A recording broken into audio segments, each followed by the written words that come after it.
34-31.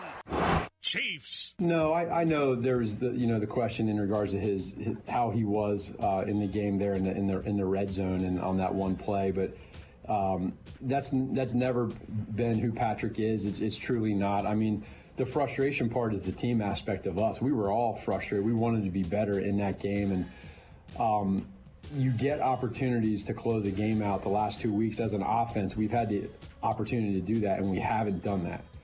And I think, leading up to that point, that's where, it kind of got to a point where whether there's penalties, whether there's missed opportunities, whatever it is, all of us together, I think it's just one of those things that we know we got to be better. We can be better. And that's what we have to be better moving forward here towards the end of the season and into the playoffs. I just hopefully we keep getting God's grace. I'm banking on that going forward. Our guys, if you ask them to a man, I think Trent might have talked about it a little bit yesterday, Kelsey was telling me, always want to be out there in that situation. I mean, we had them probably in the right spot we wanted. We needed to win 4 downs and end the game, either with a sack fumble, an interception, or 4 downs and we're off and everybody's feeling really good. When they drive it like that, and there was a couple of mistakes in there that we need to be better at, and we all feel a little bit differently. Now we need a botched fumble to kind of secure it. I don't know how long the field goal would have been. I'm sure you guys do, but we'd like to finish a little bit better. And we talk about it every week. Do you like being in those situations? Would we like to be in three possessions up, 3 scores? Yeah. But when they're tight, we got to find a way not to let them get down there and get in field goal range.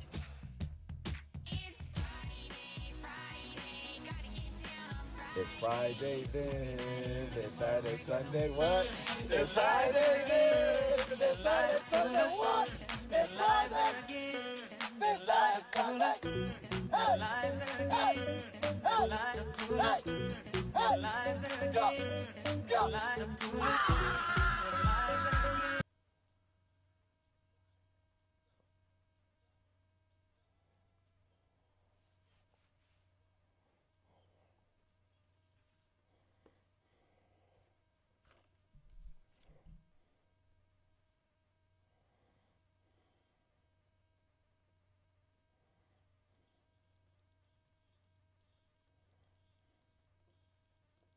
Good morning, Kansas City. This is New Day with SSJ on Sports Radio 810 WHB.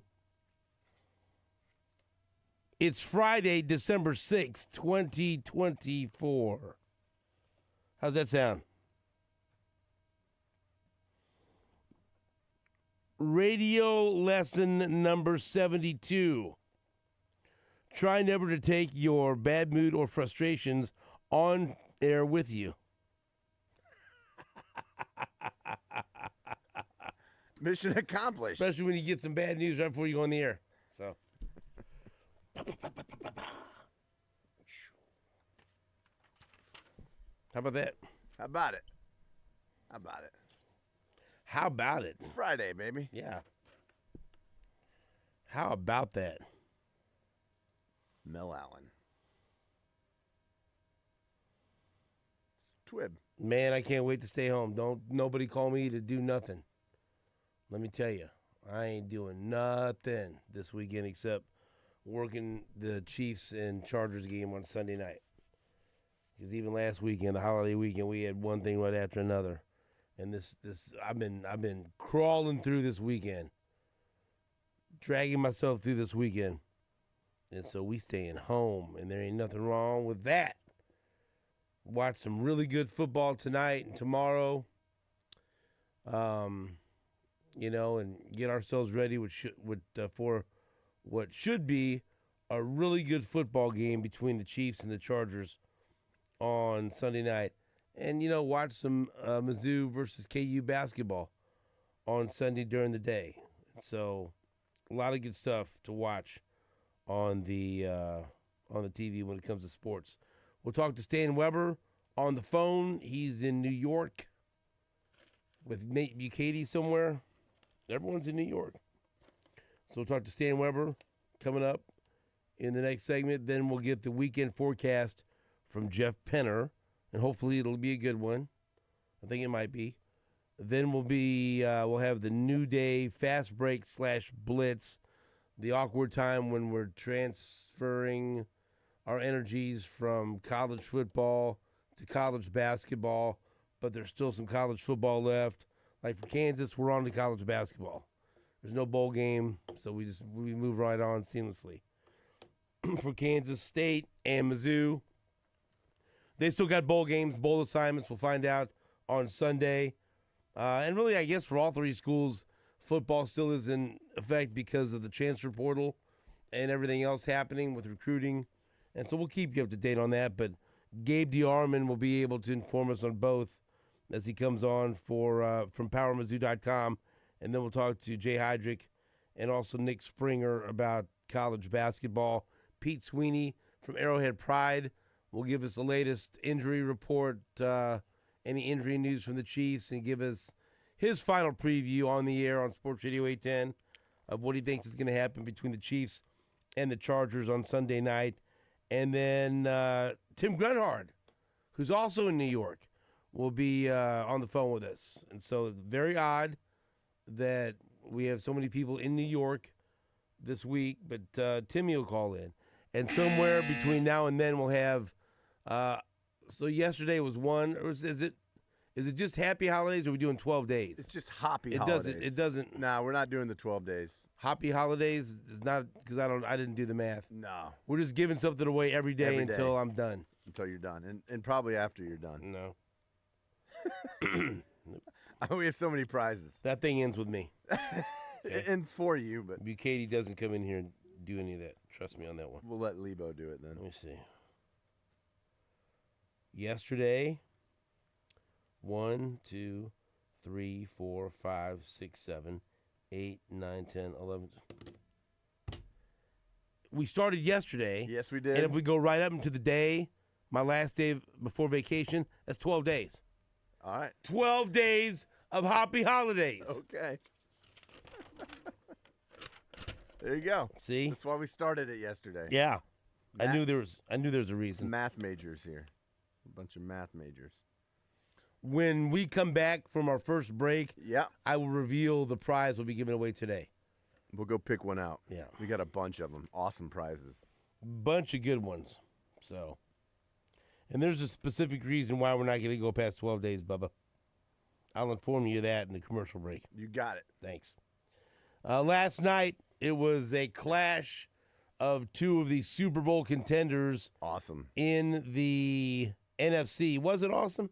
I enjoyed the hell out of it. Didn't seem like you did from your tweets. Well, I mean, I saw that this morning. You put an APB out? I did. For who? Jaden Reed. Why? Because he had 0 points on my fantasy team. What's the problem? What's my problem? You had higher expectations than that? I did. A lot. Did that frustrate you? A lot, especially because I'm reeling. I was in first for the first 8 weeks. I went 8-0, and then I think I'm 1-4. I think in the last 5 weeks. In the big league, the only league I'm in, I'm playing for the division championship. We have 3 divisions, but also whoever wins my division is going to get the number 1 seed. Yeah. And so we're both 10-3. And so the winner is 11-3 and gets the 1 seed, gets a bye. And here I was yesterday complaining about why we're having a bye week for NFL teams so late when it's going to have an effect on the fantasy playoffs because I lose Terry McLaurin. Right? And that's a complaint, right? Absolutely. And so my opponent that's 10-3, we're butting heads battling for the 1 seed this weekend. I didn't look to see who he was missing this weekend. You know who he's missing? Who's he missing? And I could still lose. That's the way fantasy football is. But I shouldn't complain. Right. This is who he's missing out of his starting lineup. Oh, he's got several. Lamar Jackson. Whoops. Brian Robinson Jr. Yeah, that's a big one. Nico Collins. Yeah. Ramondre Stevenson. Jeez. And the Broncos defense. That's 5 big-time starters. Dude, that's a lot. Yeah. No, but Some horses there, man. I'm losing McLaurin. I thought, oh, this sucks. And then I looked to see, I go, why is he starting all these guys? Like, oh boy. It's also poor managing too to have that many guys on the same bye week. That's 5. Yeah, I mean that's tough. But I mean, you know what you're thinking. I'm worried about it. I'm with you. Week 14. It's hard to do, especially when you're picking up guys on the waiver wire and you're filling in holes for injuries. That's difficult, especially this year when there's been so many injuries, especially like the wide receivers. Yep. Injuries are, But I did look at that. I'm like, oh, okay. Yeah. All right. No Lamar. That's fine. No Stevenson. Collins has been a stud when he's healthy. When he's healthy, I'm good, man. But last night. But the game itself. Yeah. Got that hook. Yeah. Got that Packers hook. Oh, yeah. Last night, the Lions beat the Packers 34-31. And so the Lions, 12-1. When it comes to the division, they put away Green Bay. Green Bay's now 9-4. They're 3 games back. So they're done. And look, if Green Bay somehow would have won that game last night, we'd be talking about how today Green Bay is 10-3 and Detroit is 11-2 and Minnesota's 10-2, and this thing's wide open for business, right? With several games left to play. And Detroit coming up with this very difficult game against Buffalo, and you're thinking, hey, Green Bay and the Vikings have a real shot here now. A real shot. Because the Detroit-Buffalo game, even though it's going to be in Detroit, that's going to be a toss-up game. But instead, Detroit is able to win 34-31, and that puts Green Bay out of it when it comes to the division. Now, Minnesota's still only a game back, and if Minnesota wins this weekend, wins next weekend, and Detroit loses to Buffalo, none of those things are out of the realm of possibility, then Minnesota could catch them and have a chance. But if you look at, and then Minnesota plays at the Lions to end the season. And so they get if they catch them and you keep pace with them, then you set it up to where you're playing for the division championship and maybe, depending on what Philadelphia does, maybe the 1 seed. But for Minnesota, they've got, check this out. This home against the Falcons, they should win. Home against the Bears, they should win. But then at Seattle, that's going to be tough. Home against the Packers, that's going to be tough. And then that last game of the year at the Lions. So that's why that was so big last night. And they can still catch them because the Lions could lose next week to Buffalo. I hope they don't. And we're depending on the Lions to beat Buffalo. But now that they got through this game against Green Bay, Detroit plays home against Buffalo, at the Bears, at the 49ers. For a while ago, that looked like a really tough game. Now it doesn't. And then home against the Vikings. So that was really, really big last night for Detroit to win that game and not have so much pressure on them to have to beat Buffalo next week. But by God, I hope they beat Buffalo. That's what the Chiefs need. But Detroit, once again, reestablishing that they're the best team in the NFC, and who knows, maybe the NFL, but right now I'm just going to say the NFC. They're 12-1, and if you look at, just good God, like their points scored and points allowed, they've scored 417 points, allowed 234. That's a differential of 183, plus 183. Just to give you an idea, the next best team in the NFC is Philadelphia, and they're at plus 102. And that's a team that's 10-2 that's won 8 in a row. You realize Philly's won 8 in a row? But plus 183. If you want to jump to the AFC, there's only one other team that's above 100 when it comes to the point differential, and that's Buffalo at plus 131. So that's how dominant, that's how good Detroit has been all season long. But by the way, what do you think the Chiefs differential is? I've laid out for you the top 3. I'm really curious to hear your guess.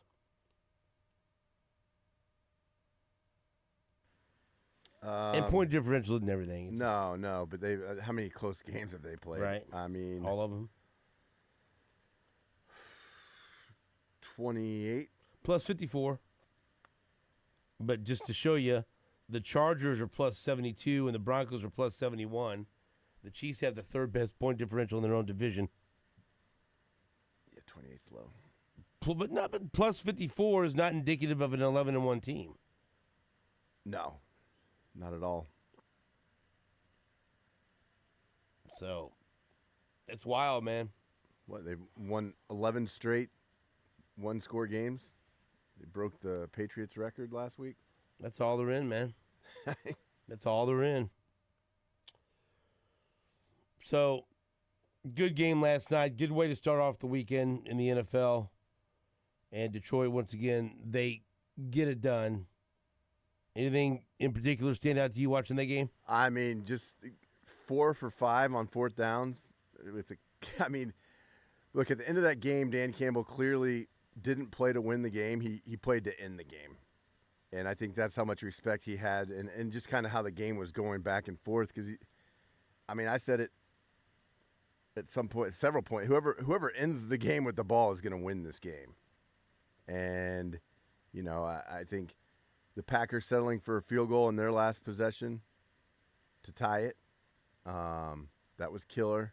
Because going for it from the Packers 21 with a little over 40 seconds left on 4th and inches or 4th and 1 or whatever you want to say, and not kicking that field goal, I think it shows a massive amount of respect for Jordan Love and Matt LaFleur and how the Packers were going.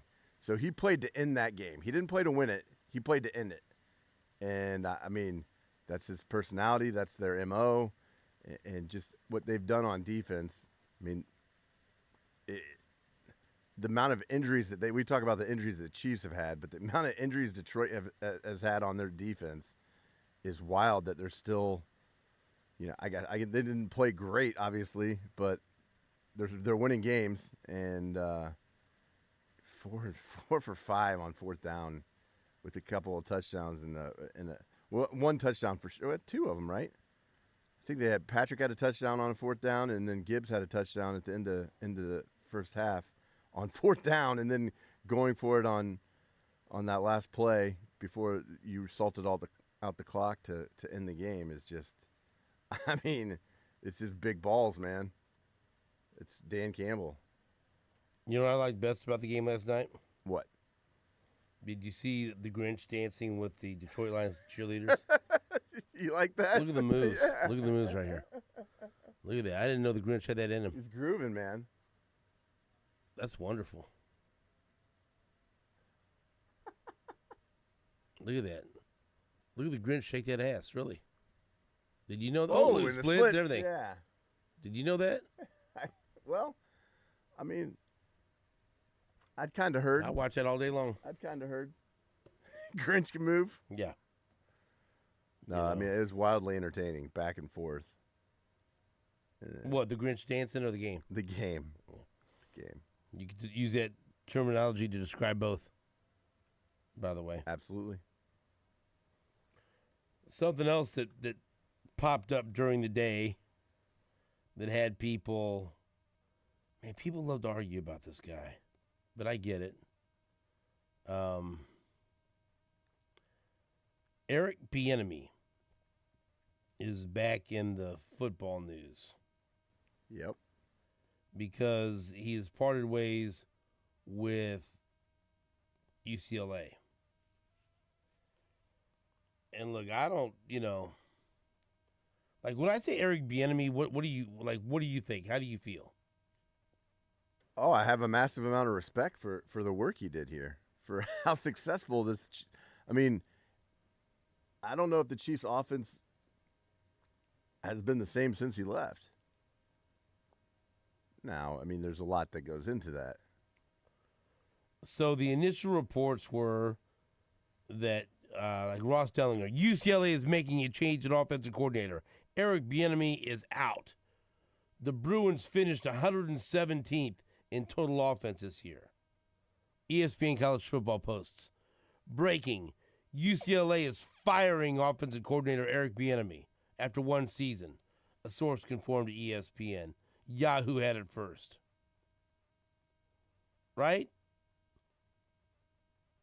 I'm looking at all these different reports. Unnecessary roughness. UCLA has fired Eric Bieniemy as offensive coordinator.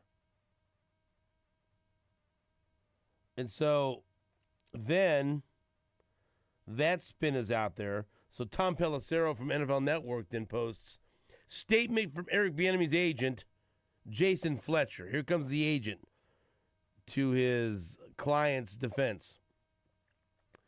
Eric and UCLA mutually parted ways today as previously planned. He's still getting paid by the Commanders.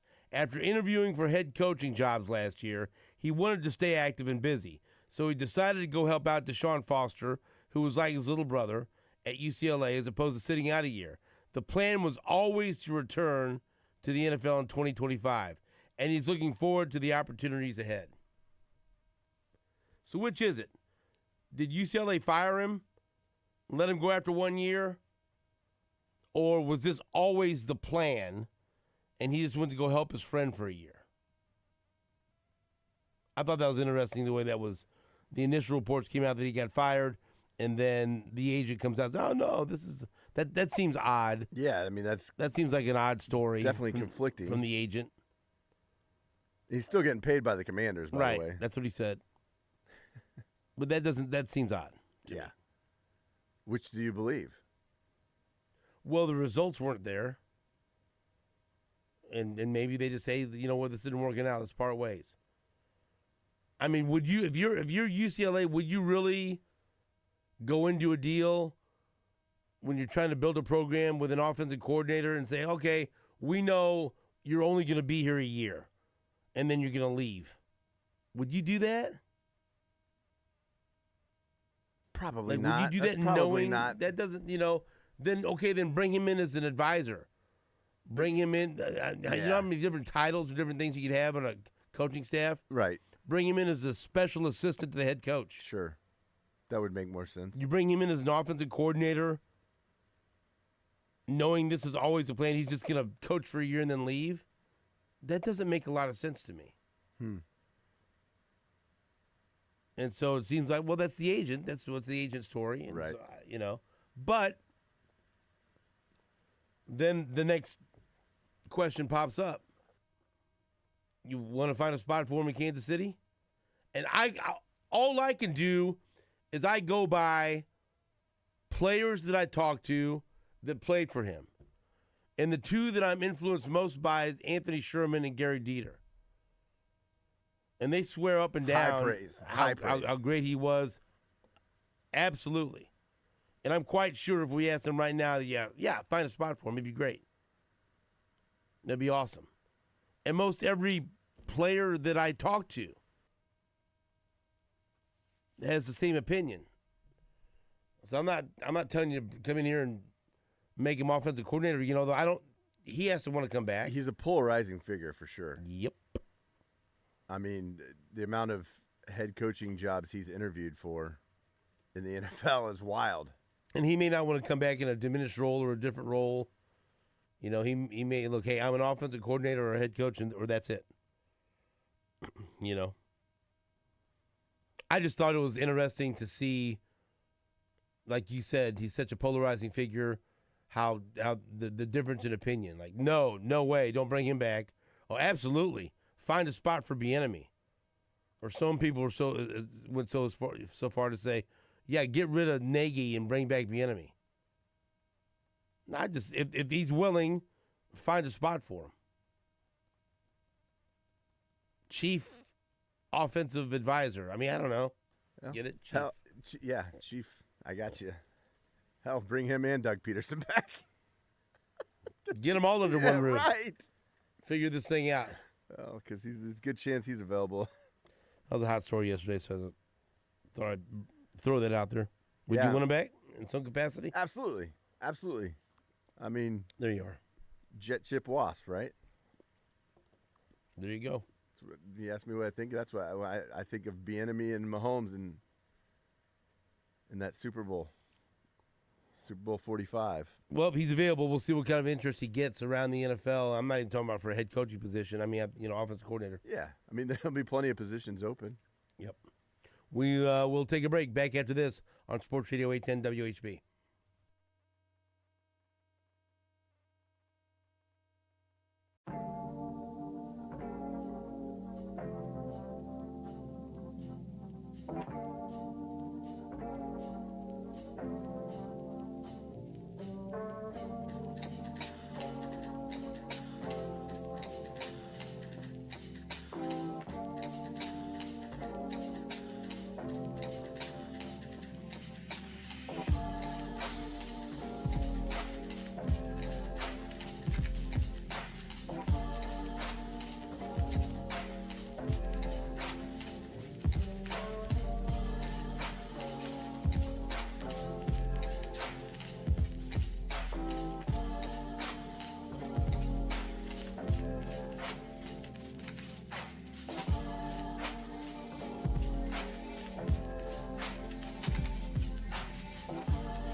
Welcome back to New Day with SSJ on Sports Radio 810 WHB. Let's check in with Stan Weber, who is in New York, because the K-State basketball team will take on St. John's tomorrow morning. Stan, good morning. How are you? I'm doing well. Good morning, Stephen. How about this matchup against St. John's in the morning? 10:30 in the morning Central Time. We're getting earlier and earlier with games, basketball games on Big Fox, and I'll be doing the game on radio. So, K-State's last time to play St. John's was 1965. We'll play on campus at St. John's in Lou Conaseca's arena, which he passed away this week, so it's going to mean a lot more to be able to be part of that celebration of his life and appreciation from the St. John's perspective. And then the real story is Rick Pitino's the head coach at St. John's. So if you haven't kept track, they're called the Red Storm now, and Rick Pitino's in his second year coaching there. So I think that adds a lot of intrigue to the game for K-State to come to New York City and play against a team coached by him. And they're like a lot of other teams, if you want to break them down, a lot of new players transferring in, trying to find their way, at times playing really strong basketball, and at other times not quite hitting on all cylinders. Sounds a lot like K-State and many other teams, so they're sorting out what rotations they want to use and how the new players are going to integrate in. And that's the same thing that St. John's is experiencing right now, as they've lost 2 games this year. And so Rick Pitino, that's really interesting that he is the head coach at St. John's, and to see if he's going to be able to bring them back to prominence. It's been a long time, back in the days of Chris Mullen at St. John's when they were a great program. What do you think of the job he's done so far? What are the chances that he could get them back to being a real contender? I would expect that he can get it done. I mean, sometimes there are coaches that just are winners, and there's a lot of good coaches around if we talk about college football or college basketball, Stephen, but I would put a few people in a category like they'll fight through and the cream will rise to the top. And Rick Pitino's done that throughout his whole career, so I don't know why. I don't know which team he coached for. It doesn't matter if it's St. John's or XYZ team. I do expect that they're going to do it. Now, right now, it's a work in progress. It's not like we're going to watch the game tomorrow and go, oh, my gosh, can you believe this coaching? I mean, a lot of things that he believes in with toughness and that kind of thing has to be taught over time. And he has a lot of new guys that have really talented statistics and periods of time playing for other teams. I mean, how often do you hear about guys having triple doubles in college basketball? That doesn't happen that often.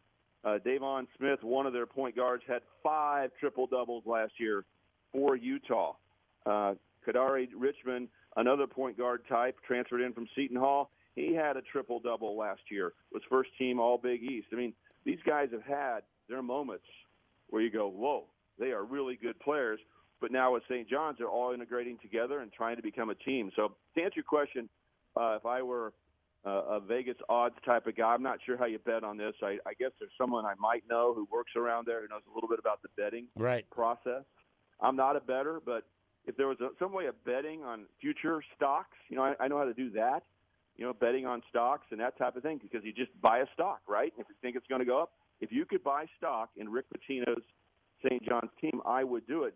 If he sticks around, don't you think within a couple of years that team is going to be a significant national player? I don't know why I wouldn't think that, because there's no disadvantages about being at St. John's versus other places. And Rick Pitino always finds a way to win. It's his personal life and stuff that gets him derailed a little bit. But once he gets on a basketball court, I think he's going to turn this thing around. I just hope it isn't tomorrow. The game is at 10:30 a.m. Central in Conaseca Arena in Queens, New York. And I kind of smiled when you said Red Storm, because a couple of nights ago I went out to the Kansas City Roos game against Idaho because they were honoring former head coach Lee Hunt during one of the timeouts, and they were retiring Tony Dumas's number, who's the only UMKC player to be drafted by the NBA, went in the first round back in '94. And when he was there, I worked for the student newspaper. I was the sports editor of the U News. But then for Lee Hunt, I was one of the student managers for a year. And that was a big deal to me because it helped pay partial tuition and stuff and helped me get through school. And he's always been really good to me, and we've kept in contact over the years. He's 90 years old now, and so I had a chance to go and spend a few minutes with him on Wednesday night. But I was laughing when you said Red Storm because St. John's changed their name to Red Storm before the 94-95 season, and that's when I was a student manager. And so the coaching staff and the entire team, that was my nickname, Red Storm, because my last name's St. John. They like that. And so, but even when I walked up to Coach the other night, he goes, Storm, hey, Storm, what are you doing? And so they used to call me Red Storm, and he would just call me Storm. They also call me Red Dog because they thought that I looked like the bulldog on the label of the Red Dog beer. And so, but the coaching staff called me Red Storm, so I like that. That made me feel happy for a moment. So I don't know. Stephen, you and I, our paths are tighter together than you'd think. I mean, you're a lot younger than me, but I know Coach Lee Hunt because he not only was the coach at UMKC, he was basically ran everything around the basketball program when they first started. He was like the CEO. Okay? Yeah, he was the AD and everything. Yeah, so I moved to Kansas City, and one of the first jobs that I get working for a public accounting firms either do major tax returns for giant corporations, not so much for individuals, but for giant corporations and stuff who need sophisticated tax advice and tax return preparation. You do that, or you go out and audit. And you're not like an IRS auditor, not someone that you dislike. It's very important that people understand this. They hear the word auditor, they're like, ooh, IRS. No, this is where they pay you and they want you to come audit their company. They want you to sign off and agree with really sophisticated accounting issues and that kind of thing and get a sign-off so they can get loans from banks, have the board of directors sign off that they're happy with everything. They liked having us in and confirming that they were doing things right. We would work with them and help them figure things out. One of the first audits I went on, because I was on the audit side, not the tax, when I worked here, was UMKC basketball. So I was right there in the offices where you probably ran around as a student manager. They had me in a desk there working for a couple of weeks, going through all the books, and any question that I had, I'd talk to Coach Hunt. What about this expenditure, and where is this, and are we categorizing this correctly? And so I actually was around UMKC basketball probably about 10 years before you were, working around there with Coach. So a small world. Yep, and Lee Hunt still going strong. It was great to see him and be at the game the other night. And so, again, St. John's hosting K-State on Saturday morning. And so just your thoughts so far about where K-State is right now as they take on St. John's in this challenge game on Saturday. Well, it's still trying to figure things out. How good are they? What is their potential going to be? When you think about, again, a bunch of new guys coming together for the Wildcats, the disappointment that they had is they had a chance to play an SEC team, LSU, at home. So that was the big game up until the St. John's game where you'd say, yeah, that's a very notable game. Here comes LSU. 2 years ago, in Jerome Tang's first year, we met at the Grand Cayman Islands for the first time ever, and K-State won over LSU and won a close game. Last year, went down to Louisiana and Baton Rouge and played there for the first time. So the second time these two teams have ever played. And K-State controlled the game and won. Cam Carter really played great because he grew up just about a half hour outside of Baton Rouge. As a Louisiana kid coming back home, he lit them up. K-State was 2-0 against LSU. And this year when they came back, a couple things had changed. LSU was no longer wanting to lose to K-State, and Cam Carter was on the LSU squad. And when he came back to Bramlage, he played lights out, Stephen. K-State guarded him well, but he went off, and LSU played great. They wanted to get back at K-State. They didn't want to lose 3 straight to the Wildcats. Played great, and K-State lost the home game. So that's the thing that when you look at the season, K-State's doing some things well. They broke all kinds of records in their last game. If you're into that, they scored 120 points, hit 21 three-point shots, had 16 steals, 30 assists. Maybe that vaults the offense forward. I don't know if that kind of thing happens against Arkansas Pine Bluff. You can take it into this game. At least the shooters should be happy. But K-State has all the potential with the new players to do just about anything. They got big guys, outside shooters, multiple point guards, a lot of things, Stephen. But this is a real test in the game tomorrow because they missed their opportunity to beat LSU, and it'd be a big deal to go on the road and beat St. John's and kind of make up for that loss against LSU. All right, we've got Stan Weber on the line. All right, Stan, let's make a little transition into football. We saw K-State finish their season with a loss to Iowa State, and now Iowa State moves on to play in the Big 12 championship game tomorrow against Arizona State. And it feels like a toss-up game. Most people that I've talked to are leaning towards Arizona State in this game. Do you have a feel for who you think is going to win this game and win the Big 12 tomorrow? Well, I would give a slight edge to Arizona State at first blush, okay? But I think Arizona State's momentum is really based on a triangle of players that they have just leaned into. Kenny Dillingham is 34 years old, the youngest coach in college football. He's emotional, fun, an offensive guy, and he's done a great job of leaning into guys that can handle the pressure. You think about Sam Leavitt, the quarterback. He's from Michigan State, getting his first chance to start as a redshirt freshman. He plays great football, Stephen. Gutsy, all the kind of things that, we don't want to say he's Patrick Mahomes, but if you go into the area of the excellence of Patrick knowing how to win when the game's on the line and running the ball when he needs to, all those kind of things, Leavitt's done an amazing job playing quarterback for them.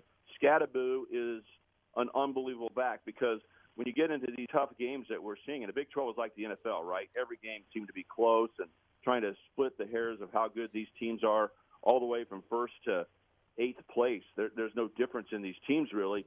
You say, if it's 3rd and 2, 3rd and 3, 4th and 1, what are you going to do? And everyone would love to turn around and hand the ball off and go get a first down like the Detroit Lions did last night on 4th down, right, against Green Bay.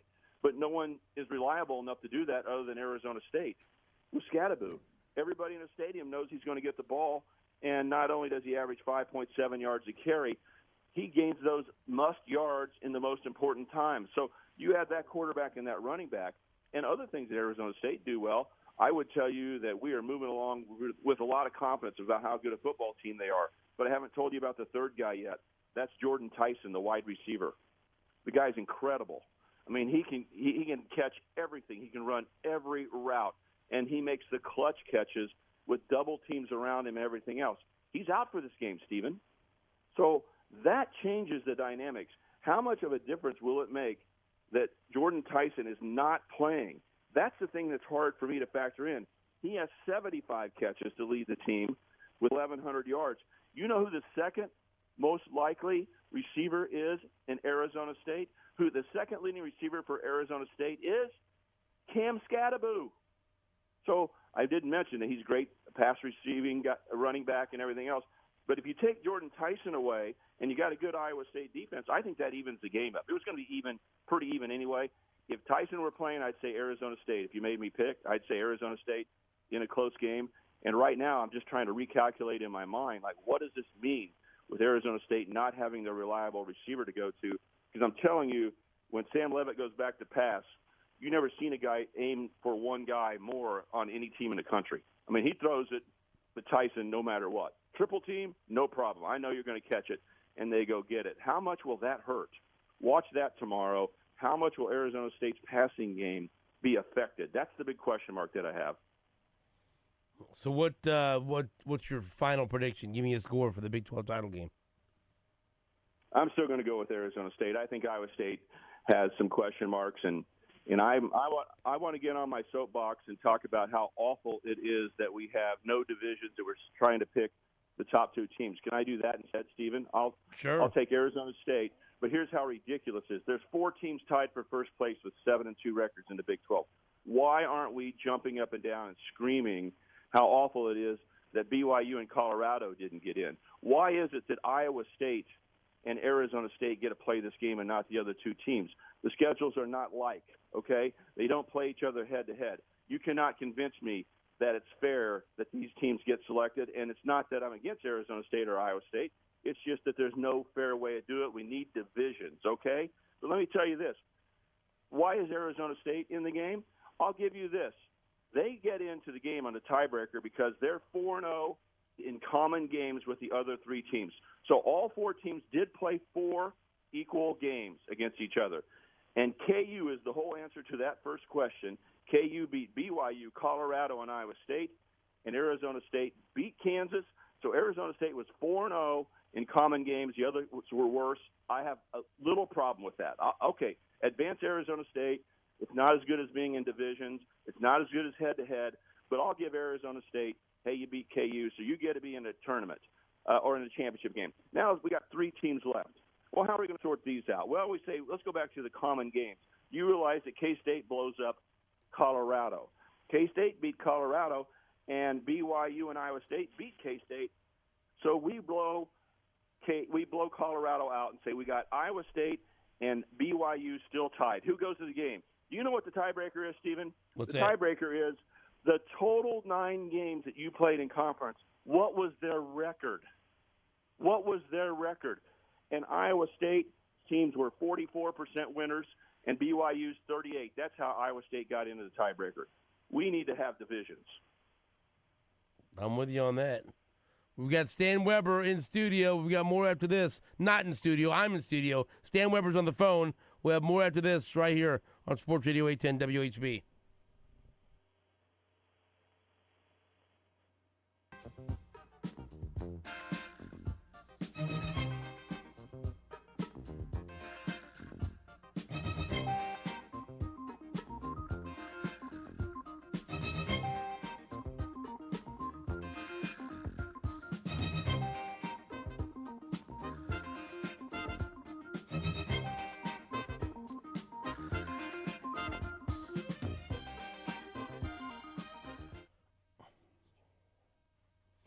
Stephen St. John here for my friends at WeatherTech. And let me tell you something. As the weather starts to get cold, you want to make sure that everything is okay with your roof. And the best way to do that is to talk to my friends at WeatherTech Renovations. Talk to Brian Donegan and his team, and they will take good care of you the way they've taken care of me at my home. They checked out my son's roof when he had an issue, and they were able to help a small issue from becoming a big issue. They stopped it, they took care of it, and he was very happy that he called my friends at WeatherTech Renovations at 816-988-8957. 816-988-8957. One quick call and one free inspection can protect your home or business with WeatherTech Renovations. Again, call Brian Donegan and his team at WeatherTech Renovations, and they can take care of you. If you see any discolored spots in your ceiling due to an aged roof or any recent storms, then you need to call WeatherTech, because a small spot ignored over time can lead to bigger problems down the road. WeatherTech is the best in the business. Great people, and they will take care of you very quickly and very efficiently.